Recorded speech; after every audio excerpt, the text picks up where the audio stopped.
Welcome to Akagera National Park. The logo is Discover the Diversity. It is so rich within a small pocket of land. We've got the lakes, we've got the hills, got the diversity of wildlife. This is one of the most beautiful parks in the region. The park had its 80th anniversary last year in 2014. Historically, it's probably got one of the best conservation stories, not often talked about because of Rwanda's position. Akagera is a story of rebirth and the story of resilience, just like the story of Rwanda. Once people come and they enjoy the experience, they see the wildlife, they're mesmerised by the beauty of the park, they're sold on the conservation of the area.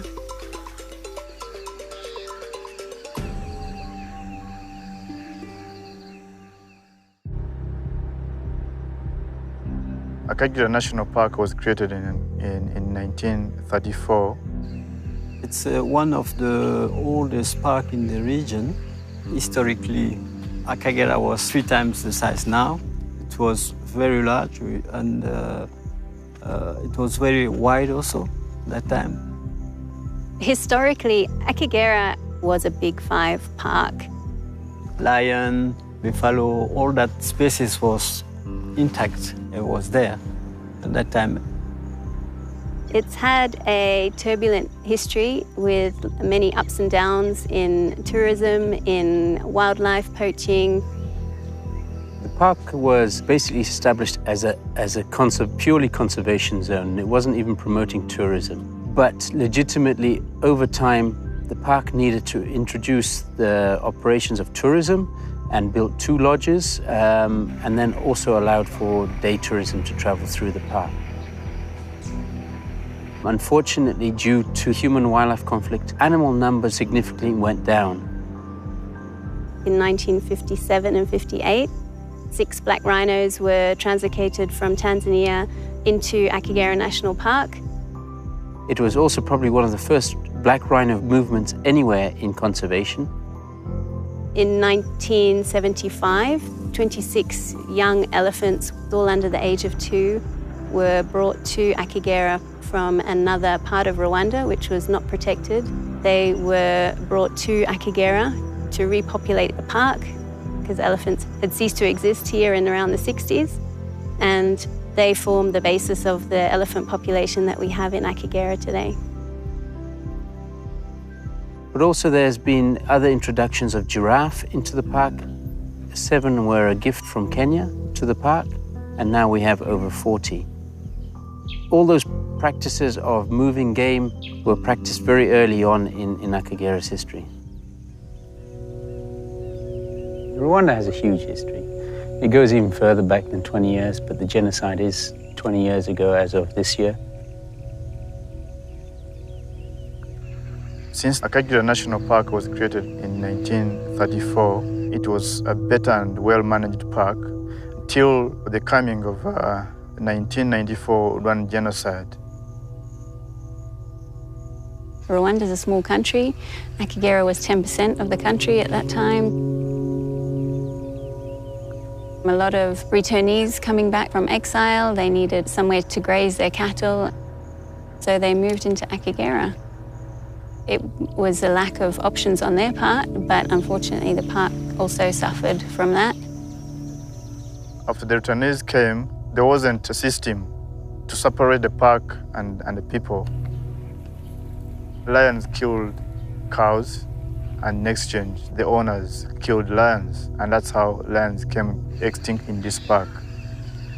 There were more than 300 lions, but as I speak now, there's no single lion. Because of the human-wildlife conflict, black rhino was also wiped out. The government was able to come back from that, was able to move people into 2/3 of the park and keep 1/3 of the park, which is still a viable size for a park. But it did take a big downward turn, and we're still dealing with some of the consequences from that now. But as of 2010, there was enough of a stock to regenerate once we've got the law enforcement and security within the park.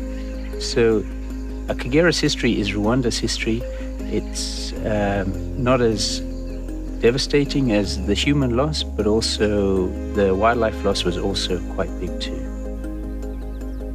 Akagera is a case study of us doing positive work. It was dire, it was going on the downhill slope, but we've managed to turn it around. The key animal numbers were still here to regenerate, and the government, as I said, supported us in regenerating the park. It's a great story of conservation that has been achieved with our other parks, but Akagera has impressed, I think, Rwandans in general. In the last 5 years, tourism has increased tremendously, from around 12,000 people in 2010 to over 28,000 people in 2014. Ever since I was a young boy, my parents used to take me to Africa quite some times, and I guess I got infected by the wanting to visit the parks in Africa disease. So I go here on quite a regular basis. Once or twice per year I try to visit a park. What I really like about visiting the park here is that you see that the conservation story is working out really well. If you would visit it year after year after year, you would see that the number and diversity of animals in the park is increasing at a fantastic rate, and that's truly heartwarming. We have plans to bring lion and black rhino back to Akagera, which will make it a Big Five park again. And then it will be the only Big Five park in Africa that also has shoebill, which is something pretty special. In 2014, 53% of the visitors of Akagera National Park were Rwandans. That is a bit unique in Africa. It's a park that benefits Rwandans, and they owe it their whole support. Specific to Rwanda, it's the most densely populated country within Africa. The population on the periphery of the park is huge. A lot of the people used to rely on the park for resources or cattle grazing or firewood or water. So it's key now to make the community aware that we're managing the park, but we're managing it for Rwanda, and the potential they can have from good management of the park is never ending. We are aware that it's only when people start seeing benefits from the park that they can support us conserve the park.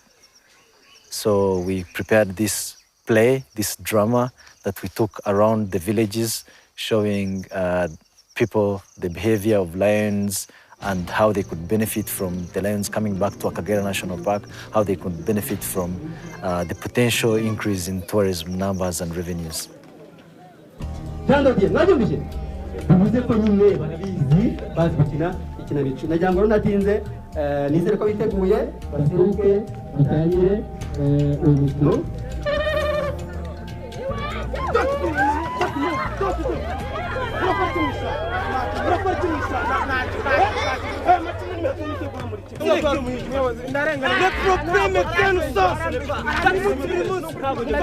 We are teaching community to protect the park, avoiding the illegal activities. Without the support of the community, the work that we're doing inside the park is not sustainable.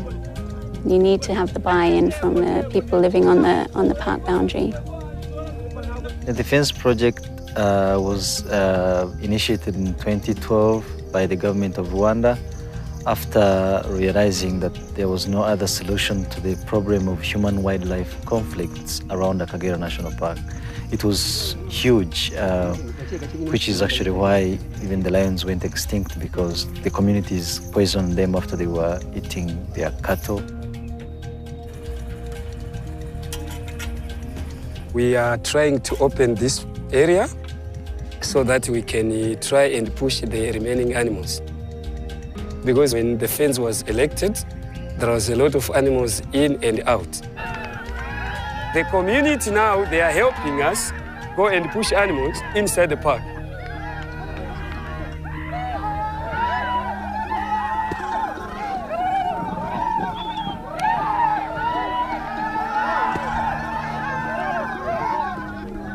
Ever since the fence was completed in 2013, there has been a significant reduction of cases of human-wildlife conflicts, and people in the communities are happy. They can now harvest their crops, and they are very thankful to the initiative.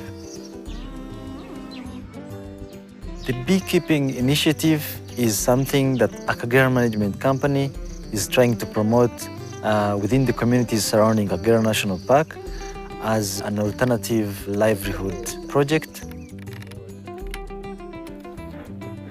Akagera National Park has lots of woody species, trees that are very suitable for producing pollen that the bees like. Back in 2013, Akagera Management Company bought 22 modern beehives and gave them to the cooperative. And by January 2014, they have been able to harvest 365 kilograms of honey. Iterambere twagiye tugeramo nk'uko mugenzi wanjye yabivuze, twabashije kugenda twiteza imbere, tubasha kubaka amazu bamwe tutari dufite, tubasha kugenda twiteza imbere mu bintu by'ibinyabiziga, ndavuga ubwo nka moto.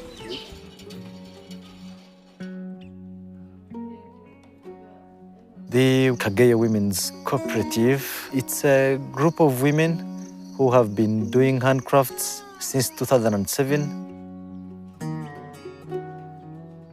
Aka niko gakapu ka mbere nize kudoda muri koperative. We approached them about putting some of their products in their Kagera National Park gift shop. Urumva rero nitumara kwagura isoko ibikorwa bibaye byiza bizatugirira akamaro kuko natwe tuzaba twihesheje agaciro, tuheshe n'igihugu cyacu agaciro. We are doing all this to support local communities to benefit from tourism.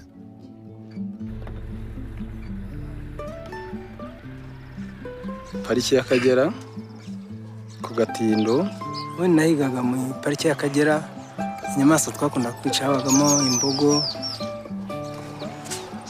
Kubireka habaye mobilisation y'abantu baraza baratwigisha, batwigisha twumva ko ibyo turimo atari byiza. Narabashize imyaka igera kuri 20, bashize igihe kinini. Twibumbira muri koperative, dukorera hamwe, batwigisha gucuruza amatungo, tubona imboga zo kurya. Cyakagera yatugiriye nyine tumaze kubona ko ibyo twangizaga atari byiza, yaradusuye, iradufasha, iduha inkunga yo kubona aho dukorera. The more the people see the park as a source of sustainable income and livelihood opportunities, then they will become our best supporters and advocates for keeping Akagera as a safe refuge for wildlife.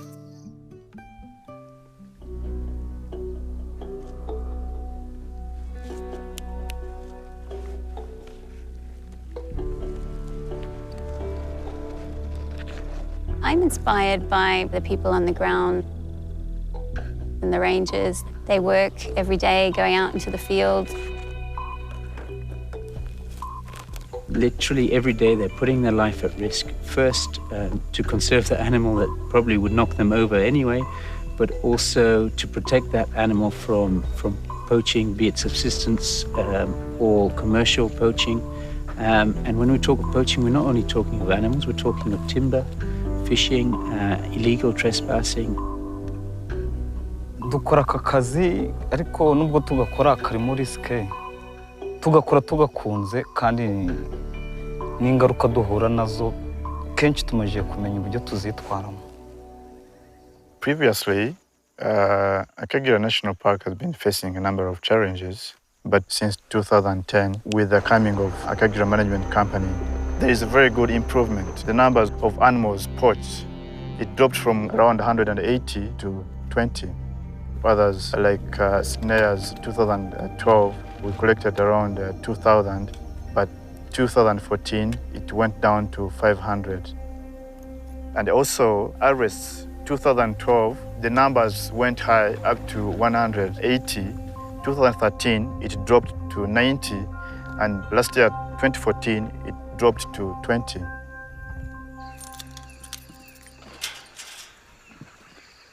My position is as law enforcement manager for African parks. So I come from a military background. So I spent the last 6 years contracting in Africa and helping out with anti-poaching throughout the continent.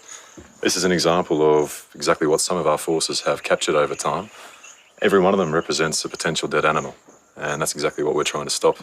Without the animals, we don't have tourists. Without tourists, we've got no income or revenue. And these places will just turn into wastelands. Yeah, this is about 5 years' worth of snares that have been collected over time by a team sweeping through the bush. Our biggest concern in terms of frequency is this wire. Often a lot goes missing from different fences all around the region.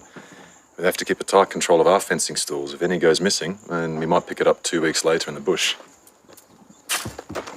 More of a concern are snares such as these, your larger, heavy cable-type snares. These are incredibly strong and they're used for all sorts of game. They can be used for buffalo, for hippopotamus. We've even found these 4 meters up in a tree now trying to snare giraffe. Once these come on, they're almost impossible to come off, and the game go through a very slow and very painful dying.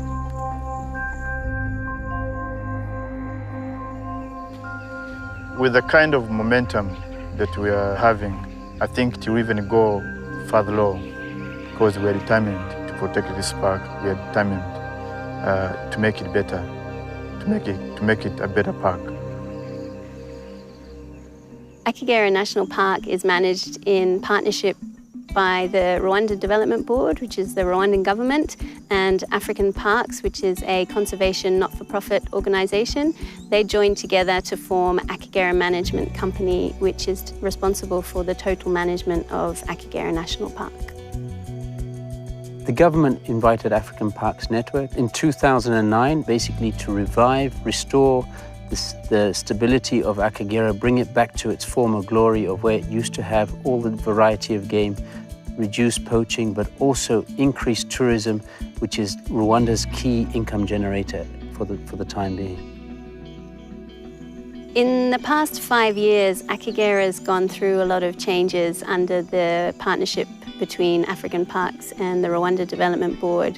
We have built a lot of new structures, renovated existing structures, including a new reception and day visitor centre, Ruzizi tented lodge, new offices, staff housing, renovation of ranger posts, a lot of development on the road network to improve existing roads and expand with new roads. We've seen a huge increase in tourism over the past 5 years. Some of that is to do with the development of Ruzizi Tented Lodge. It's a park-operated lodge where 100% of the profits go back into the management of the park, which in total has seen almost 300% increase in the past 5 years. Ruzizi Tented Lodge is the only tented lodge within Rwanda. It is on the lakeshore of Lake Ihema. It brings a totally different experience by waking up to the birds in the morning, you have the hippos in the evening, and then you also have the good service of the staff. It's entirely run on solar, and being in a tent, you feel really close to nature. So I think people appreciate that. Freelance Guides is a system basically bringing in young youths from the community to become guides, to become the ambassadors for the wildlife. Because we were born from around this park, we saw that it is important to conserve, but we didn't have a way to come and conserve in the park. I'm proud to be a guide in Akagera National Park as a freelance. Because we are earning money, enough money, so we are helping our parents, we are helping the community. So they're starting to realize that an income, a passion, and also preserving and conserving the wildlife will bring them the future, basically. In the coming years, we hope to have a 5-star luxury lodge based in the north, Eco Lodge. We hope to bring in houseboats, which is another product, a temporary bush camp product, which is people sleeping under the stars for a few nights. And then also walking safaris where they'll be guided by a professional guide, walking through the terrain and getting a real feeling of what it is to be walking within nature. That is as we go along into the future.